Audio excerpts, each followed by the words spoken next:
Hey homeschool moms, I just finished up my 2 workshops for today for the Chia Homeschool Convention, and I'm going to get ready to go grab some dinner here before I head over to their bloggers night out. But I had a little bit of time and I thought that I would answer another one of your questions. So I got the question right here. I'm going to read it and then I'm going to answer it as best I can. All right, the question is, what is something that you've done from the beginning of your homeschool journey that you can't imagine yourself changing, and why? And what is something that you did way too long in your journey which you wish you had given up sooner, and why? So I had to think long and hard about what I have done from the beginning of my homeschool journey that I've continued to do, because honestly, I have changed a lot. I have learned a lot, I have grown a lot, and so a lot of things have changed since our first year or so of homeschooling. But there is one thing I realized that has not changed that I can't imagine ever changing, and that is using Christian curriculum to homeschool my kids. I don't know about you, but I always thought that academics was neutral. I mean, I just figured it's just facts, right? It's just neutral. But the more I've been homeschooling and the more I've been studying God's Word, I'm realizing that nothing is really neutral. Things either point you and your kids to Christ or they point you away from Christ. It either honors the Lord or it dishonors the Lord. And so I am really thankful that, that those first years of homeschooling that I chose Christian curriculum. I didn't really choose it because I really had this clear thinking about the benefits and the value of Christian curriculum. I just chose Christian curriculum because that's what was available and that's what I found to use with my kids. But I'm so thankful that I did. Now, as I'm seeing the fruit of giving my children an education that's grounded in God's Word, that has a Christian worldview, I'm seeing the fruit of that as my oldest daughter's in college, and just the way that her values and her beliefs have been shaped a lot by the curriculum that we have used that has really pointed her back to God's Word, pointed her back to who God is, what He has done. And so I'm really thankful that we have used Christian curriculum. Now, that doesn't mean that I always use Christian curriculum for everything. Sorry, you guys, my voice is a little dry from all the speaking that I'm doing today.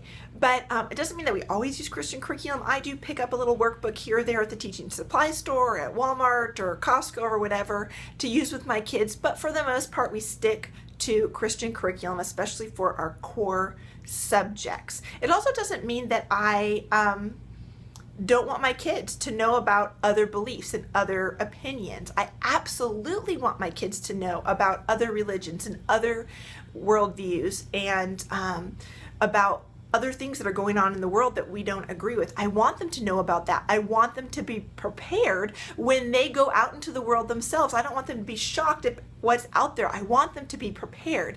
But I don't want to be battling different worldviews while I'm teaching them math or science. I want to be able to teach them during the school hours that we're doing. I want to be able to teach them with Christian curriculum, and then go in and talk about different worldviews and what does God's Word say about that, because I want them to be prepared. And I'm finding that a lot of Christian curriculum, you guys, is actually doing a great job at helping prepare my kids and exposing them to different worldviews, but then pointing them back to Christ and to the Bible and what does God's Word say about this worldview or about this situation. So I'm really, really thankful to have used Christian curriculum all these years, and I will continue to use Christian curriculum whenever possible.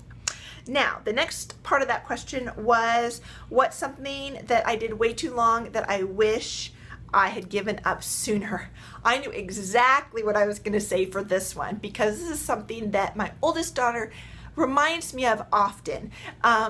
When she looks now at her younger siblings being homeschooled and actually parented as well, but she says, how come you're parenting differently and how come you're homeschooling differently?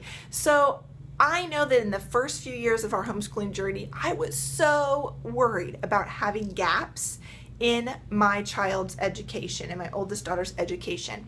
So I would look into a curriculum and I go, this is an awesome curriculum, and I love that it's like, the good things about it, its strengths are, A, B, and C.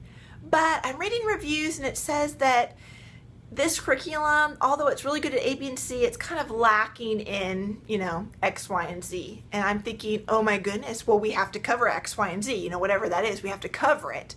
So then I'd find another curriculum, and maybe a second curriculum would do really good at covering X, and another curriculum would address Y and Z. And the next thing I know, I am using 2 or 3 or more curriculums for one subject with my first grader, okay?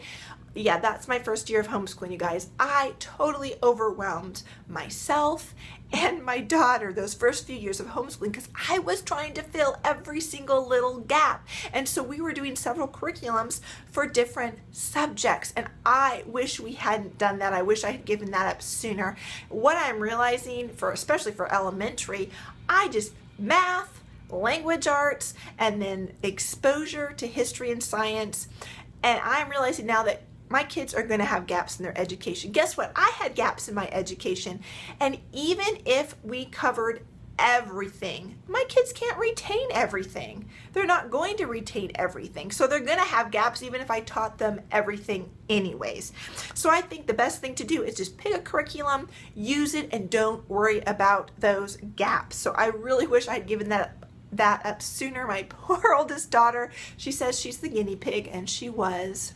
So now her younger siblings are blessed that they do not have to do 2 or 3 or 4 curriculums per subject. So I wish I had given that up earlier, not just giving up doing several different curriculums for one subject, but given up this burden that I put on myself that I needed to fill all the gaps.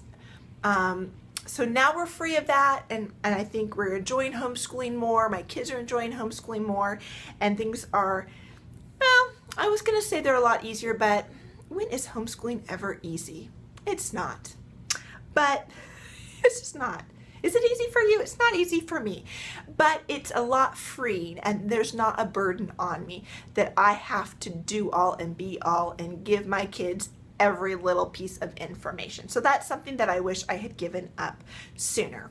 So anyways, you guys, I am going to go grab some dinner before I head out to the Bloggers Night Out, but I hope that this was helpful. If you have more homeschool questions, leave them in the comments below, and I will try to do my best to answer as many as possible, and I will see you guys in another video. Bye.